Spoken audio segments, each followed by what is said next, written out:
Pourquoi tu t'attaches à ceux qui te détruisent n'a rien à voir avec le hasard, ni avec un manque de volonté, ni avec une faiblesse de caractère. C'est le résultat précis et logique de la manière dont ton cerveau a appris à aimer, car contrairement à ce qu'on t'a toujours fait croire, l'être humain ne cherche pas ce qui le rend heureux. Il cherche ce qui lui est familier, et ce mécanisme est si puissant qu'il peut te pousser à confondre douleur et attachement, tension et désir, instabilité et amour. Depuis ton enfance, ton système nerveux s'est construit dans un environnement émotionnel précis, fait de silence, d'attente, de frustration, de récompenses irrégulières ou d'amour conditionnel. Et ton cerveau a enregistré ces schémas comme une norme, comme une référence interne, si bien qu'une fois adulte, ce ne sont pas les personnes bienveillantes qui t'attirent le plus, mais celles qui réactivent exactement les mêmes sensations internes que tu as connues avant, même si ces sensations sont douloureuses. Ce que tu ressens alors n'est pas de l'amour au sens noble du terme, c'est une alarme émotionnelle familière qui s'allume, une vibration interne que ton cerveau reconnaît, et cette reconnaissance crée un faux sentiment de connexion profonde. Plus une personne est froide, distante, imprévisible ou ambivalente, plus elle stimule ton système de récompense, car ton cerveau fonctionne comme face à une machine à sous-émotionnelle. Parfois tu reçois de l'attention, parfois non, et cette incertitude libère de la dopamine, la même molécule que dans l'addiction, ce qui te rend accro non pas à la personne, mais à l'espoir qu'elle te choisisse enfin. Ce n'est pas que tu aimes souffrir, c'est que ton esprit a appris que l'amour devait être gagné, mérité, prouvé, parfois au prix de ton estime personnelle. Alors inconsciemment, tu poursuis des relations où tu dois te battre pour exister, parce que cette lutte te donne l'illusion d'avoir de la valeur. Quand quelqu'un t'aime simplement, sans te faire douter, sans te pousser à te justifier ou à te remettre en question, ton corps ne ressent pas d'excitation mais un vide étrange. Non pas parce que cette relation est fade, mais parce que ton système nerveux n'a jamais appris à reconnaître la sécurité comme quelque chose de désirable. Tu appelles passion, ce qui est en réalité une montée de stress chronique. Tu appelles amour, ce qui n'est souvent qu'un attachement anxieux déguisé. Et tu poursuis des personnes émotionnellement indisponibles, non pas parce qu'elles sont exceptionnelles, mais parce qu'elles activent une blessure ancienne que ton cerveau espère réparer. Tu ne veux pas vraiment cette personne. Tu veux réparer une histoire inachevée, revivre le scénario jusqu'à ce qu'il change enfin, jusqu'à ce que quelqu'un te donne ce que tu n'as jamais reçu. Et tant que tu n'en prends pas conscience, tu continues à confondre intensité émotionnelle et profondeur, attachement et amour, survie et connexion, en appelant destin, ce qui n'est en réalité qu'un conditionnement ancien qui dirige tes choix à ton insu. Si tu regardes encore plus loin, tu comprends que ce mécanisme ne relève même plus du psychologique, mais du biologique, parce que ton cerveau émotionnel, celui qui décide de tes attachements bien avant ta logique, est programmé pour maintenir une cohérence interne, pas pour te rendre heureux. Et cette cohérence se construit très tôt, à une époque où tu n'avais aucun pouvoir, aucun choix, seulement une nécessité absolue. Rester attaché pour survivre. À ce moment-là, ton cerveau n'a pas évalué si l'amour était sain ou destructeur, il a simplement enregistré une équation vitale.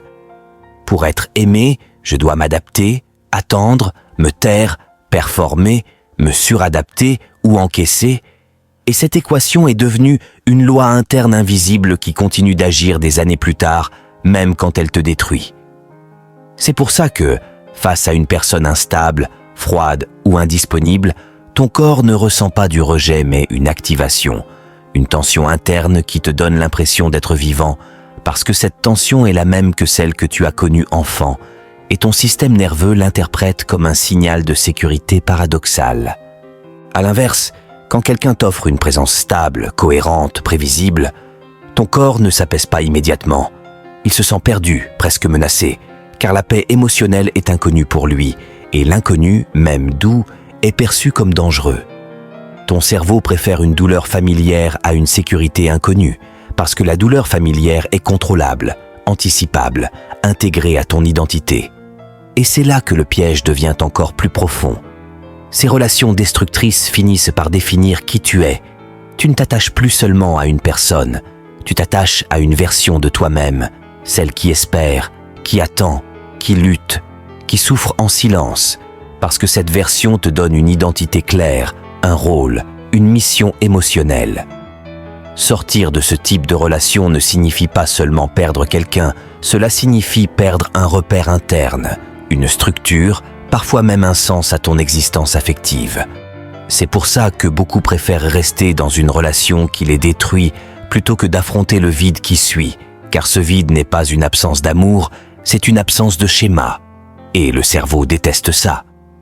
Tant que tu n'as pas reconstruit une identité qui ne dépend plus de la lutte, tant que tu n'as pas appris à associer sécurité et valeur, calme et désir, respect et intensité, tu continueras à être attiré par ceux qui te font douter, non pas parce qu'ils sont puissants, mais parce qu'ils parlent directement à une partie archaïque de toi qui croit encore que l'amour doit faire mal pour être réel. Le moment décisif arrive quand tu comprends que ce schéma ne disparaîtra pas avec la bonne personne, ni avec plus d'amour, ni avec plus d'efforts, parce que le problème n'a jamais été l'autre, le problème a toujours été le lien entre ta douleur et ton identité. Car tant que tu te définis inconsciemment comme celui ou celle qui doit lutter pour être aimé, tu continueras à choisir des relations qui confirment cette histoire. Ce que tu appelles attachement n'est souvent qu'une fidélité à une version ancienne de toi-même, une loyauté invisible à l'enfant que tu as été. Celui qui a appris que pour mériter de l'amour, il fallait se plier, attendre, encaisser ou disparaître émotionnellement. Et rompre avec ce schéma ne consiste pas à devenir plus fort, mais à trahir une vieille identité qui t'a protégé un jour, mais qui te détruit aujourd'hui. C'est pour ça que le changement fait si peur, parce qu'il ne te demande pas seulement de quitter une personne, il te demande de renoncer à un rôle, à une mission, à une narration interne, où la souffrance donne du sens, où l'intensité justifie tout, où l'espoir remplace la réalité. À ce stade, beaucoup préfèrent se convaincre que l'amour est compliqué, que les relations sont forcément douloureuses, que personne n'est vraiment stable, parce que ces croyances permettent de rester dans le connu sans avoir à se transformer. Mais la vérité est plus inconfortable. Tant que tu associes l'amour à l'attention, tu rejetteras inconsciemment ceux qui te respectent, non pas parce qu'ils ne te touchent pas, mais parce qu'ils ne nourrissent pas la blessure qui structure ton monde intérieur. La libération commence le jour où tu acceptes que ce que tu poursuis n'est pas l'amour, mais une réparation impossible, et que personne, aussi aimant soit-il, ne pourra combler un manque qui appartient au passé. À partir de là, le travail n'est plus de trouver quelqu'un qui t'aime mieux, mais d'apprendre à rester dans une relation où ton système nerveux n'est pas constamment en alerte, où tu n'as rien à prouver, rien à mériter, rien à sauver. Ce processus est lent, inconfortable, parfois déroutant, parce qu'il t'oblige à ressentir un calme qui ressemble d'abord à un vide. Mais ce vide n'est pas une absence, c'est un espace, et dans cet espace se joue un choix radical. Continuer à appeler amour ce qui te détruit, ou accepter que le vrai amour ne déclenche pas une tempête intérieure, mais une stabilité si nouvelle qu'elle te force à redéfinir entièrement qui tu es. La vérité finale, celle que peu de gens acceptent vraiment, c'est que l'amour sain ne te fait pas vibrer comme un choc, il te transforme comme une fondation, silencieusement, profondément, durablement, et c'est précisément pour ça qu'il est si souvent rejeté par ceux qui ont appris à survivre dans le chaos émotionnel, car choisir un amour stable, c'est accepter de mourir à l'ancienne version de soi, celle qui se nourrissait de manque, de tension, de drame et d'attente. À ce stade, tu comprends que la vraie maturité affective n'est pas de ressentir moins, mais de ressentir autrement, de ne plus confondre l'adrénaline avec la connexion, la peur avec la profondeur, l'obsession avec le lien, et ce changement est radical parce qu'il te retire une excuse confortable. Tu ne peux plus dire que tu aimes trop, que tu es trop intense, que tu es trop sensible. Tu dois admettre que tu as simplement appris à aimer dans un environnement où la sécurité n'existait pas. Et cette prise de conscience est violente parce qu'elle te rend responsable, non pas de ce que tu as vécu, mais de ce que tu continues à choisir. À partir de là, chaque relation devient un miroir brutal. Est-ce que je choisis cette personne parce qu'elle nourrit ma paix ou parce qu'elle réactive ma blessure? Est-ce que je reste parce que je me sens aligné ou parce que j'ai peur de perdre mon rôle? Est-ce que j'appelle amour ce qui m'apaise ou ce qui me fait douter? Le vrai basculement ne se fait pas quand tu rencontres quelqu'un de mieux, mais quand tu décides que tu ne négocieras plus avec ton propre mal-être, quand tu refuses de sacrifier ton système nerveux pour une illusion de connexion, quand tu acceptes que l'amour n'a pas à être une épreuve pour être réel. À ce moment-là, quelque chose change irréversiblement. Les personnes destructrices perdent leur pouvoir d'attraction, non pas parce qu'elles ont changé, mais parce qu'elles ne parlent plus à la personne que tu étais. Tu ne cherches plus quelqu'un qui te choisisse enfin.